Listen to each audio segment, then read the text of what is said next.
આપકી અદાલતમાં ડોક્ટર ફારૂક અબ્દુલ્લા પર આરોપ છે કે તેઓ ઓવર એમ્બિશિયસ છે.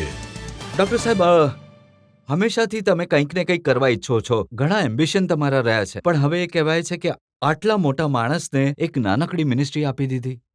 એ જ તો મુસીબત છે કે ભારત નિવાસીઓને ક્યારે એ કહેવાયું નહીં કે આ મિનિસ્ટ્રી છે શું. જો કે આ મિનિસ્ટ્રી સૌથી વધારે મહત્વની છે, કારણ કે એક સમય આવવાનો છે જ્યારે આપણી પાસે જે એનર્જી આજકાલ છે એ ખતમ થઈ જવાની છે. એ પેટ્રોલિયમ હોય, એ કોલ હોય, આપણે જે એનર્જીસ તરફ જવાનું છે એ ખતમ નહીં થાય. એટલે દુનિયામાં સૌથી વધારે ડેવલપમેન્ટ દેશોમાં પણ એની ચીનમાં પણ સૌથી વધારે મહત્વ જે છે એ આ એનર્જીની તરફ આપી રહ્યા છે, કારણ કે આ એક જ બચાવ છે આવતીકાલની દુનિયા માટે. બજેટ જોઈએ જો મિનિસ્ટ્રીઝના.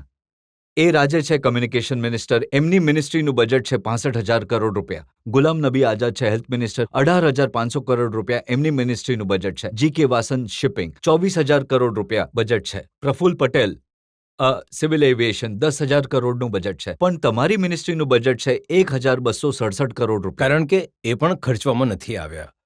જો માણસ ખર્ચવા માટે તૈયાર હશે અને કામ કરવા માટે તૈયાર હશે તો એનું બજેટ પણ વધી શકે છે. કોઈ એવી વાત નથી કે બજેટ અટકી જશે. કામ થવું જોઈએ. પણ ડોક્ટર સાહેબ, જેટલી એનર્જી તમારામાં છે એ જોતા નથી લાગતું કે તમને એક એવું ડિપાર્ટમેન્ટ મળવું જોઈતું હતું જેમાં એનર્જી લાગત ફોરેન મિનિસ્ટ્રી હોત, કોમર્સ મિનિસ્ટ્રી હોત, તો તમે વધારે પરફોર્મ કરી શકો. નહીં રજત, આ મિનિસ્ટ્રી લોકો સમજ્યા જ નથી.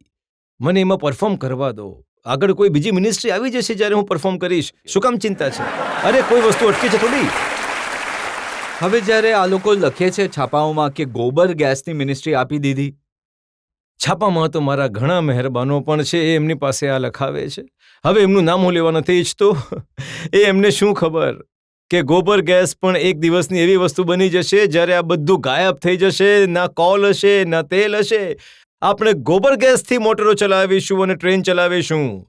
આ સૂરજની કિરણોથી વિમાન ઉડશે. આપણા ઘરોમાં વીજળી આવશે એનાથી.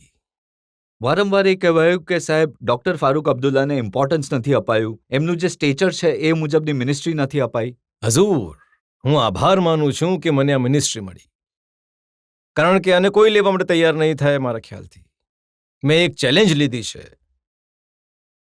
ક્યાં તો પરફોર્મ કરીશ, ક્યાં તો જતો રહીશ. હું એ નથી જે ખુરશીને આમ પકડીને બેસશે કે નહીં મને અહીંથી નહીં કાઢો. હું અહીંથી સલામ કરીને જતો રહીશ. હું જાઉં છું. તમારી ઈચ્છા શું હતી? આ જ મિનિસ્ટ્રીની ઈચ્છા હતી કે કંઈક બીજું બનવાની ઈચ્છા હતી? મારી ઈચ્છા છે કે હું આ વતનની સેવા કરી શકું, અને મારી બીજી કોઈ ઈચ્છા નથી. મેં કોઈ છાપામાં વાંચ્યું કે તમે કોઈ ઇન્ટરવ્યુમાં કહ્યું કે તમે રાષ્ટ્રપતિ બનવા ઈચ્છો છો, પ્રેસિડેન્ટ ઓફ ઇન્ડિયા બનવા માંગો છો. ઇન્શાઅલ્લાહ, જો મેં આ મિનિસ્ટ્રીમાં કાબિલિયત દર્શાવી તો એ અલ્લાહ ઈચ્છે હું એ પદ પર પણ પહોંચી જઈશ. અમે જરૂર આશા રાખીશું. પણ તમારું પાછલા 6 મહિનાનું જો આપણે બેકગ્રાઉન્ડ જોઈએ તો પહેલા તમે એસેમ્બલીના 2 ઇલેક્શન લડ્યા ને બંને જગ્યાથી જીતી ગયા તમે. એના પછી તમે રાજ્યસભાનું ઇલેક્શન લડ્યા, એ પણ જીતી ગયા. હવે ત્યાં પણ તમારું મન ન લાગ્યું. હવે તમે લોકસભાનું ઇલેક્શન લડ્યા, તો તમે ટકવા ક્યાં માંગો છો? જુઓ, મેં તમારી સામે સાબિત કરી દીધું છે કે હું બધા ઇલેક્શન લડી શકું છું અને જીતી શકું છું. એનાથી વધારે સારું શું છે? પણ એ બધી સીટને છોડતા પણ રહો છો. સારું છે. આખરે માણસે આગળ વધવાનું છે. એક દિવસ આવશે આને પણ છોડી દઈશ, રાષ્ટ્રપતિ પદ પર બેસી જઈશ, પછી તમે કહેશો કે જોયું હવે તો રાષ્ટ્રપતિ બની ગયા છો. ત્યારે અફસોસ રહેશે કે હું તમારા પ્રોગ્રામ આવી નહીં શકીશ. ના, ત્યારે અમે તમને મળવા ત્યાં રાષ્ટ્રપતિ ભવનમાં આવીશું. અમારી શુભકામના તમારી સાથે છે. સર, હું પોતાની રીતે માનું છું કે હું ઘણી એમ્બિશિયસ છું. શું એક લેડીનું એમ્બિશિયસ હોવું ઠીક છે આજના ભારતમાં? એ કહે છે કે હું ઘણી એમ્બિશિયસ છું, તો આજના જમાનામાં એક મહિલાનું એમ્બિશિયસ હોવું ઠીક છે? કારણ કે હું ફરીથી કહીશ, જો તમે એ વાતની રાહ જુઓ કે પુરુષ એ રાહ જુએ, મહિલા એ રાહ જુએ કે પુરુષ એને આ ચાન્સ આપશે કે ઉઠશે, ક્યારે નહીં આપે. જી સર, બીકોઝ જો મહિલાએ કંઈક બનવું છે તો એણે પોતાના હકને લેવા માટે આગળ વધવાનું છે, વધવાનું છે અને હિંમત કરવાની છે.